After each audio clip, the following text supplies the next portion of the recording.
You're watching BBC News live from London. In the past half hour, France's most prolific paedophile has been sentenced to 20 years in prison. Scouarnec admitted to raping and sexually assaulting hundreds of children under his care. He admitted to all the charges, which took place between 1989 and 2014. Many of his victims were sedated when he attacked them and had no idea what had happened.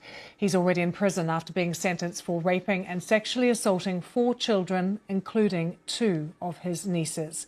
Let's take a look back at the case with our correspondent, Andrew Harding.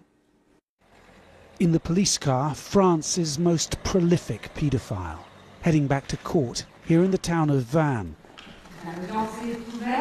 The verdict at Joël Le Scouarnec's trial has never been in doubt. The 74-year-old admitting repeatedly to decades spent abusing hundreds of children.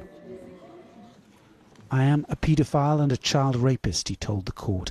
"I was finally able to accept that. It was a relief. I've come to understand the suffering of my victims. I devastated their lives." During the trial, the prosecution called the retired surgeon a devil in a white coat. His crimes left some of his 300 or more victims struggling with trauma they barely understood. Today, grown up, many of those victims told us they had no trust in Le Scouarnec's expressions of remorse. I saw no sincerity from him. I just hope he cannot hurt people anymore.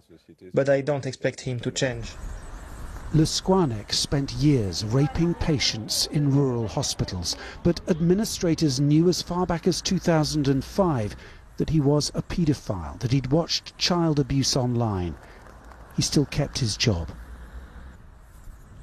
This case has exposed serious failings by the French police and medical establishment, who could have intervened and stopped Le Scouarnec's crimes many years earlier. There's also real concern today that the issue of child abuse is still not being taken seriously enough by the French establishment.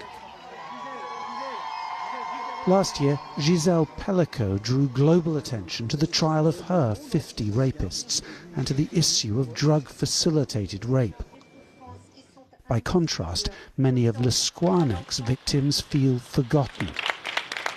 Some have now begun to protest, accusing the French authorities and local medical bosses of failing to accept their share of the blame.